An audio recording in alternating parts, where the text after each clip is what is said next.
Summa qala hafizahullahu taala su'udzon. Nah ini ibunya semua kejahatan. Su'udzon. Salah satu induk semua kejahatan, keburukan itu su'udzon. Semua yang kita sebutkan kemarin, mencela, melaknat, ghibah, namimah, sombong, hasad, merendahkan orang lain, semua itu lahir gara-gara apa awalnya? Su'udzon kepada orang. Bila sampai sini, su'udzon kepada orang. Semuanya. Bertambah lagi dalam bentuk membunuh, menumpahkan darah, merampas harta, semuanya lahir. Awalnya karena apa? Su'udzon. Maka su'udzon bisa dikatakan apa? Induk dari banyak keburukan. Su'udzon. Ya kan? Tidaklah seorang mencela kecuali su'udzon dulu. Tidaklah seorang menggibah kecuali su'udzon dulu. Namimah, adu domba kecuali su'udzon dulu. Merendahkan orang lain, sombong, hasad kecuali diawali oleh husnuzon. Ya. Maka ini su'udzon ini penyakit yang sangat berbahaya. Dia kalau dibiarkan tumbuh dalam hati, itu akan bagaikan benalu yang akan apa? Merusak hati ini, akan menimbulkan penyakit-penyakit hati yang lain. Dia ibarat virus, kalau dia masuk ke dalam hati akan timbul penyakit-penyakit hati yang lain. Ya. Maka su'udzon wajib dihilangkan. Qala an-nabiy sallallahu alaihi wasallam iyyakum madzann fa inna dhanna akdzabal hadis. Hati-hatilah kamu dari sangkaan buruk. Karena sangkaan buruk itu apa? Seburuk-buruk ucapan.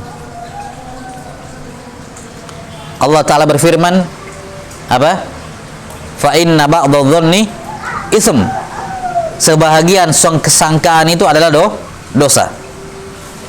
Apa maksudnya sebagian sangkaan itu dosa? Kalau sebagian sangkaan itu dosa, berarti sebagian lainnya pahala. Bila sampai sini, kalau sebagian sangkaan itu adalah dosa, berarti sebagian lain pahala. Ya, kapan sangkaan itu berupa dosa? Yani kalau sangkaannya sangkaan buruk. Semua sangkaan buruk itu dosa. Dan sisanya lagi yaitu sangkaan apa? Baik. Semua sangkaan baik itu pahala. Tanpa ada pengecualian. Sangkaan baik semuanya pahala, sangkaan buruk semuanya dosa. Makanya sangkaan itu kata beliau, kata Allah Ta'ala, ba'dho, sebagiannya ism, sebagian lainnya thawab, pahala. Kapan kita su'udzon kepada orang, maka kamu sudah dapat dosa. Terlepas su'udzon kamu benar atau tidak, yakni betul-betul dugaan kamu ada pada saudaramu atau tidak, itu pasti dosa. Kalau dugaan kamu benar ada pada saudaramu, itu sudah dosa. Kalau tidak ada, dua dosamu. Ya kan begitu? Dua dosa. Dan semua husnuzon itu berpahala. Walaupun husnuzon kamu salah. Semua husnuzon itu apa? Berpahala walaupun husnuzon kamu salah. Saya berprasangka baik kepada si fulan. Sangkaan saya benar, alhamdulillah. Ya. Sangkaan saya salah, tetap saya dapat pahala. Karena saya sudah apa? Berprasangka baik. Ada teman panggil, yuk kita pergi makan. Sangkaan baik saya apa? Mau ditraktir, gitu ya. Sampai ke sana disuruh bayar sendiri-sendiri setelah makan. Ya sudah, saya sudah dapat pahala. Saya sudah husnuzon kepadanya, walaupun ternyata salah. Ya. Tapi coba su'udzon. Su'udzon walaupun benar, ya salah, dosa. Apalagi kalau salah, dapat dua dosa. Ya. Maka su'udzon, ya, harus dihilangkan. Tidak boleh seorang su'udzon kepada saudaranya, berprasangka yang tidak baik kepada saudaranya. Wajib bagi seorang untuk husnuzon kepada saudaranya, selama bagaimanapun kondisinya. Bagaimanapun apa? Kondisinya. Ketika dia melihat saudaranya melakukan sesuatu yang menurut dia itu kemaksiatan, di depan matanya dilakukan, selama dia masih bisa arahkan kepada hal yang baik, diarahkan kepada hal yang baik. Karena begini, menjaga kesucian hati itu penting sekali loh. Salamatul qalb la tu'diluha syai' atau la yu'diluha syai'. Keselamatan hati itu, kebersihan hati, tidak ada yang bisa menandingi. Kapan ada saudaramu melakukan hal yang dosa di depan matamu, ya, misalnya dia melakukan dosa dan kamu sudah berpikir macam-macam kepada dirinya, ya tunggu saja, itu akan berbuntut panjang. Akan banyak masalah yang muncul setelahnya. Tapi kalau dari awal kamu bersihkan hatimu, tidak akan ada jalan setelah itu untuk keburukan. Iya kan? Kita kasih katakan, kapan sudah ada suudzon dalam hati, dia akan menimbulkan penyakit-penyakit hati yang lain. Maka tutup pintu itu dengan husnuzon. Ya, jelas ya? Semaksimal mungkin husnuzon kepada manusia, semaksimal mungkin. Ya. Kata sebagian ulama, kalau kalau engkau melihat saudaramu melakukan sesuatu yang buruk, maka fa ahsinudzon nabihi. Ya, berbaik sangkalah kepadanya. Katakan apa? Mungkin dia punya alasan melakukan itu yang saya tidak tahu.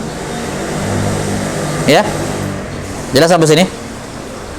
Kalau kamu berpikir kemungkinan ini kayaknya tidak mungkin, ya sudah, cari kemungkinan lain.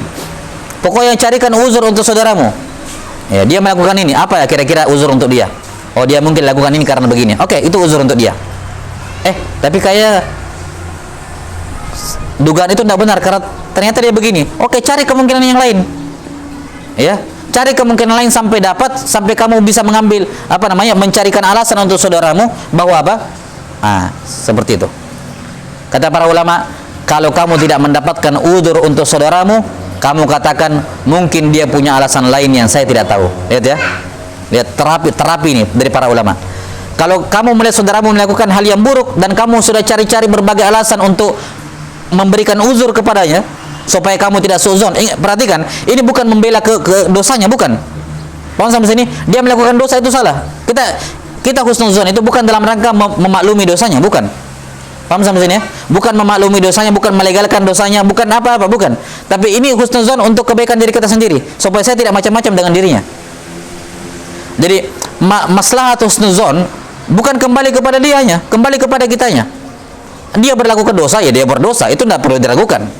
Iya, jelas sampai sini. Tapi masalahnya untuk diri kita sendiri, untuk diri kita sendiri. Hatta sampai kita mencari semua kemungkinan, kayaknya tidak ada yang masuk, maka ucapkan kalimat pamungkas yang terakhir, mungkin dia punya alasan yang saya tidak kepikiran. Itu saja, selesai masalah. Supaya tidak bermasalah hatinya, supaya tidak pikir macam-macam kepada saudaranya. Kata sebagian ulama salaf, seandainya saya melihat ada seorang muslim yang menetes dari janggutnya itu khamar, keluar dari mulutnya menetes dari janggutnya itu khamar, saya akan berpikir bahwa orang-orang fasik melempari khamar ke mukanya. Saya tidak berpikir dia habis minum khamar, enggak. So husnuzon. Ya. Seandainya saya mendengar orang di balik dinding, ya, dia mengatakan ana rabbukumul a'la, saya Tuhan kalian yang paling tinggi, saya akan berpikir dia sedang membaca surah An-Naziat. Ya kan? Husnuzon. Ayat wa ana rabbukumul a'la. Ya. Demikian seterusnya. Kamu lihat saudaramu, ya, orang lain, misalnya dia boncengan dengan perempuan yang kamu tidak kenal, ini bukan istrinya, bukan anaknya. Apa yang dipikiran bro? Ya mikir macam-macam. Mungkin dia punya saudara yang saya tidak kenal, mungkin dia punya saudara sesuatu yang saya tidak kenal, kan begitu? Ya, kemungkinan banyak. Kenapa harus mempersempit? Maka sungguh hati seorang itu sempit, menunjukkan hati seorang muslim itu sangat sempit ketika dia tidak bisa mencari celah untuk saudaranya untuk dia maklumi. Iya, seberapa sempit hati kamu sampai sulit sekali kamu mencarikan alasan untuk saudaramu? Itu tidak. Iya, betapa sempitnya hatimu sampai engkau tidak bisa mendapatkan apa? Iya, alasan untuk saudaramu yang bisa mencegah kamu husnuzon kepada dirinya. Husnuzon. Nah, maka difikirkan apa saja sampai kalau tidak ada, dia mengatakan dia punya alasan yang saya tidak tahu, yang saya belum kepikiran sekarang, yang saya tidak kepikiran. Maka betapa sempitnya hati ketika seorang mengatakan, coba kira-kira, apalagi kalau bukan ini, gitu ya. Iya, apalagi kalau bukan ini alasannya dia melakukan seperti itu. Itu sempit sekali hati. Menunjukkan piciknya hatinya ketika dia memastikan bahwa saudara yang melakukan ini karena itu. Iya. Ketika dia mengatakan, oh dia begitu karena begini. Ada saudaranya yang bilang, enggak, dia tidak begitu. Terus dia bertanya, kalau begitu apa coba kalau bukan karena itu? Ya sudah, kamu mikir seharusnya. Kalau bukan itu apa kira-kira? Ya kamu yang mikir. Ya kan begitu. Ya, kalau kamu nggak dapat, ya katakan seperti tadi. Dia punya alasan yang belum saya ketahui. Jelas? Ini hasad harus dimatikan sebelum dia muncul, sebelum dia tumbuh, akarnya harus dicabut. Kalau tidak, banyak masalah. Banyak masalah yang akan muncul setelahnya.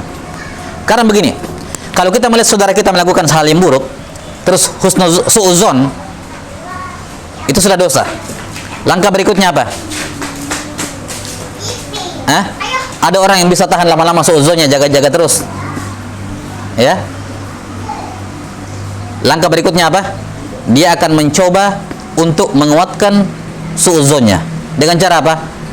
Cari info, mata-matain, mengumpulkan data. Dan itu masuk dalam dosa apa? Tajassus, memata-matai. Itu tidak? Iya, karena manusia kan pengen kalau dia benar. Ketika dia sudah suudzon sama orang, dia harus mendapatkan bukti bahwa zonnya itu benar. Caranya apa? Iya, cari-cari bukti, mata-matai. Tanya ke teman dekat, ini siapa ini? Ini kan begitu. Tajassus kepada orang, mata-matai orang, cari bukti, kumpulkan semua tulisannya di internet. Ini jahlun, ya kan begitu. Ya. Saya pernah dapati di sebagian. Dan ini banyak ya. Ya. Memang sengaja diniatkan dari awal. Ya, ketika dia mau pengen mentahdir orang, datang semua bukti-buktinya kan begitu. Memang sengaja apa namanya? Memang tatabbu apa namanya? Auratul muslim. Mencari-cari kesalahan seorang muslim, bahkan dikoleksi loh. Parah dikoleksi. Ya, Allah Taala dan Rasulullah SAW mengatakan apa? Ya. Apa namanya? Ya ma'syara man aslama bi lisanihi wa lam yufdhil iman fi qalbihi, la tu'dzul muslimin wa la tu'ayyiruhum wa la tatabba awratihim. Fa innahu man tatabba awrata akhihi muslim tatabba Allahu awratah. Wa man tatabba Allahu awratah yufdhihu walau fi jawfi rahli. Wahai sekalian orang yang hanya beriman dengan mulutnya, berislam dengan mulutnya tapi iman tidak masuk dalam hatinya, jangan mencela seorang muslim, jangan merendahkan mereka, dan jangan cari-cari kesalahan mereka. Karena siapa yang mencari-cari, memata-matai kesalahan seorang muslim, Allah akan mencari-cari kesalahannya. Dan siapa yang Allah cari-cari kesalahannya, Allah akan mempermalukan dia walaupun dia di tengah rumahnya. Ya. Ya kan? Maka suudzon itu mau tidak mau akan melahirkan tajassus. Karena dia tidak akan membiarkan tidak menentu dalam hatinya ini. Harus saya buktikan ini. Ya. Jelas sampai sini ya? Harus dia buktikan.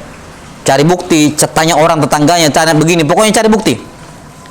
Ya, hatta dengan mencari postingan dia setahun yang lalu, ya, buang-buang waktu. Ya kan? Rekam jejak digitalnya. Pokoknya saya harus kumpulkan bukti. Ini tajassus. Subhanallah, betapa rusaknya hatinya kepada sesama muslim. Jelas ya? Tajassus ini dosa tersendiri. Iya. Bahkan kalau perlu ada kejadian-kejadian yang memungkinkan ini, memungkinkan itu, ya sudah, dia pasti pilih kemungkinan yang buruk untuk menguatkan suudzonnya. Iya kan?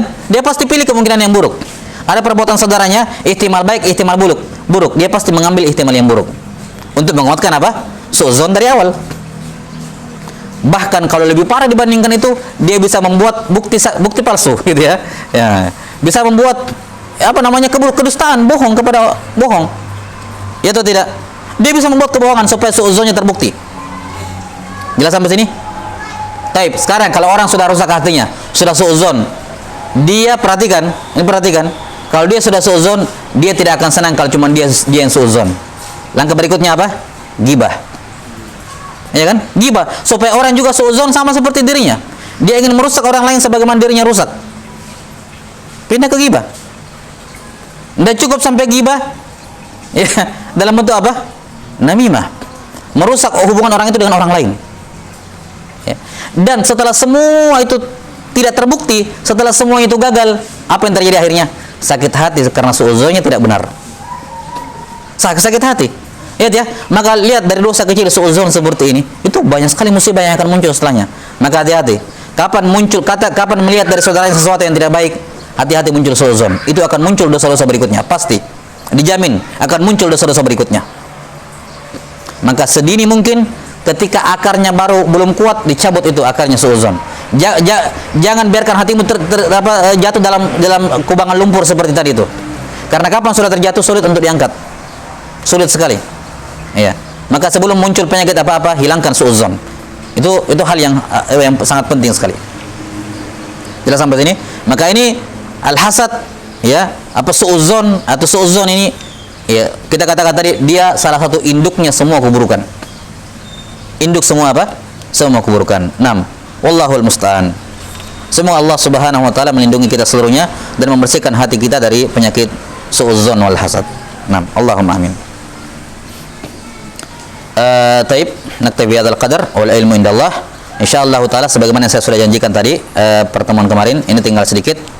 Insyaallah taala kita akan lanjutkan ba'da salat zuhur untuk mengkhatamkan hari ini, ya, majelis ini. Ya, tinggal dikit ya. Insyaallah taala kita akan selesaikan pada sholat zuhur sebelum apa?